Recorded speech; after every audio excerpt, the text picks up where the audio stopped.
ಬೀದರ್ನ BRIMS ಆಸ್ಪತ್ರೆಯಲ್ಲಿ ಕುಡಿಯೋ ನೀರಿಗೂ ಹಾಹಾಕಾರ ಶುರುವಾಗಿದೆ. ಜೀವ ಉಳಿಸಬೇಕಾದ ಆಸ್ಪತ್ರೆಯಲ್ಲಿ ನೀರಿಲ್ಲದೆ ಸಂಕಷ್ಟ. ಬಂದಾಗಿದೆ ಆರೋ ಪ್ಲಾಂಟ್. ನೀರಿಗೋಸ್ಕರ ಪರದಾಡ್ತಿದ್ದಾರೆ. ದೂರದ ಹಳ್ಳಿಗಳಿಂದ ಚಿಕಿತ್ಸೆಗಾಗಿ ಬರೋ ನೂರಾರು ರೋಗಿಗಳು ನೀರಿಗೋಸ್ಕರ ಒದ್ದಾಡೋ ಪರಿಸ್ಥಿತಿ ಇದೆ. ಹಲವು ದಿನಗಳಿಂದ ಶುದ್ಧ ಕುಡಿಯೋ ನೀರಿನ ಘಟಕ ಕೆಟ್ಟು ನಿಂತಿದೆ. ಅನಿವಾರ್ಯವಾಗಿ ದುಡ್ಡು ಕೊಟ್ಟು ರೋಗಿಗಳು ನೀರು ಖರೀದಿ ಮಾಡಬೇಕು.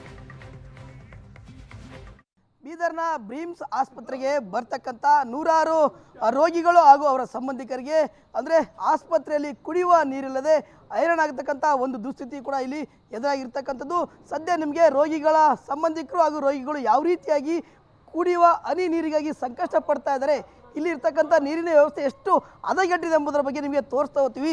ಸದ್ಯ ನಾವು ಬ್ರಿಮ್ಸ್ ಆವರಣದಲ್ಲಿರ್ತಕ್ಕಂಥ ಒಂದು ಶುದ್ಧ ಕುಡಿಯುವ ನೀರಿನ ಘಟಕದ ಒಂದು ಮುಂಭಾಗದಲ್ಲಿರ್ತಕ್ಕಂಥದ್ದು. ಈ ದೃಶ್ಯದಲ್ಲಿ ಕೂಡ ಗಮನಿಸಿದರೆ ಇಲ್ಲಿ ಪ್ರಮುಖವಾಗಿ 3 ನಲ್ಲಿಗಳಿರ್ತಕ್ಕಂಥದ್ದು. ಆ ನಲ್ಲಿಗಳ ಮೂಲಕವಾಗಿ ಬರ್ತಕ್ಕಂಥ ನೀರನ್ನು ಇಲ್ಲಿ ರೋಗಿಗಳು ಇರ್ಬೋದು, ಜೊತೆಗೆ ಅವರ ಸಂಬಂಧಿಕರು ತಮ್ಮ ಒಂದು ನೀರು ಕುಡಿದು ದಾಹವನ್ನು ಕೂಡ ತೀರಿಸಿಕೊಳ್ತಾ ಇದ್ರು. ಆದರೆ ಇಲ್ಲಿ ಪರಿಸ್ಥಿತಿ ಮಾತ್ರ ಬೇರೆದೇ ಇರ್ತಕ್ಕಂಥದ್ದು. ದೃಶ್ಯದಲ್ಲಿ ಕೂಡ ಗಮನಿಸಿದ್ರಿ ಅಲ್ಲಿ ಈ ಒಂದು ನಲ್ಲಿಗಳನ್ನು ಆನ್ ಮಾಡಿದರೆ ಆದರೆ ನೀರೇ ಬರ್ತಾ ಇಲ್ಲ.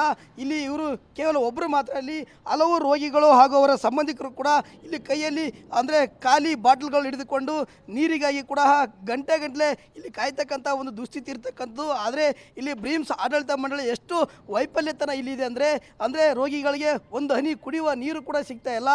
ಸರ್, ಈಗ ನೀವು ಕುಡಿಯುವ ನೀರಿಗಾಗಿ ಇಲ್ಲಿ ಬಂದಿದ್ದೀರಿ, ಇಲ್ಲಿ ಯಾವ ರೀತಿ ಇದೆ ಸರ್ ಪರಿಸ್ಥಿತಿ? ಸರ್, ಇಲ್ಲಿ ನೀರೇ ಕುಡಿಲಕ್ಕೆ ಸಿಗ್ತಾ ಇಲ್ಲ. ಒಂದು ಹೊತ್ತಿಗೆ ನೀರು ತೊಗೋಬೇಕಾದ್ರೂ 1 ಲೀಟ್ರಿಗೆ 30 ರೂಪಾಯಿ 20 ರೂಪಾಯಿ ಕೇಳ್ತಾರೆ ಮೇಡಮ್. ಈಗ ನಮಗೆ ತಕ್ಲೀಫ್ ಆದ್ರೆ ನಾವು ಏನು ಭೀ ಮಾಡಬೇಕು ತೊಗೋಬೇಕತ್ತಾರೆ.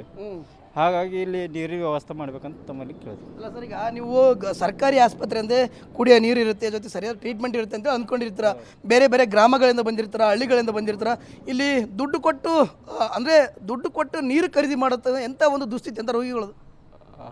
ಇದು ಸರ್ಕಾರಿಗೆ ಹೇಳುವುದೇನೆಂದರೆ ಇಲ್ಲಿ ಒಂದು ಬಂದಂಥ ಬಡ ರೋಗಿಗಳಿಗೆ ಒಂದು ಒಳ್ಳೆಯ ರೀತಿಯಿಂದ ಸಹಾಯ ಆಗಬೇಕೆಂದು ತಮ್ಮಲ್ಲಿ ವಿನಂತಿ.